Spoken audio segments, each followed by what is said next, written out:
Hello, തിരുവോണ ദിവസത്തെ വിശേഷങ്ങൾ കണ്ടാലോ?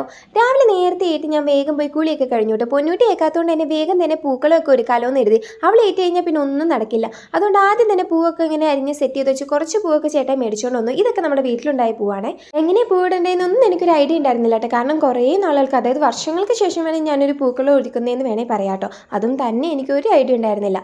അങ്ങനെ നമ്മുടെ പൂക്കളൊക്കെ ഒരു വിധത്തിൽ സെറ്റാക്കി വെച്ചിട്ട് ഞാനും പൊന്നൂട്ടിയും കൂടെ, പൊന്നൂട്ടി അപ്പോഴത്തേനും പയ്യെ ഏറ്റു വന്നു കേട്ടോ.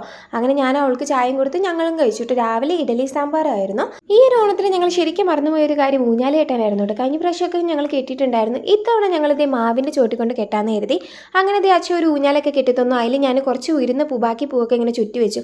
അത് കണ്ടപ്പോൾ പൊന്നൂട്ടിക്ക് സ്വന്തമായിട്ടൊരു ഊഞ്ഞാല് വേണമെന്ന് പറഞ്ഞു. പിന്നെ അവളുടെ അകത്തിരുന്ന് ഊഞ്ഞാലെടുത്ത് ഇവിടെ കൊണ്ട് കെട്ടിക്കൊടുത്തു. ഉച്ചയായപ്പോൾ ഞങ്ങളെല്ലാവരും ഒന്നിച്ചിരുന്നൊരു സദ്യയൊക്കെ കഴിച്ചിട്ട് സാമ്പാർ, പച്ചടി, കിച്ചടി, അവിയൽ, അച്ചാറ്, പപ്പടം, പഴം, പായസം എല്ലാം ഉണ്ടായിരുന്നു.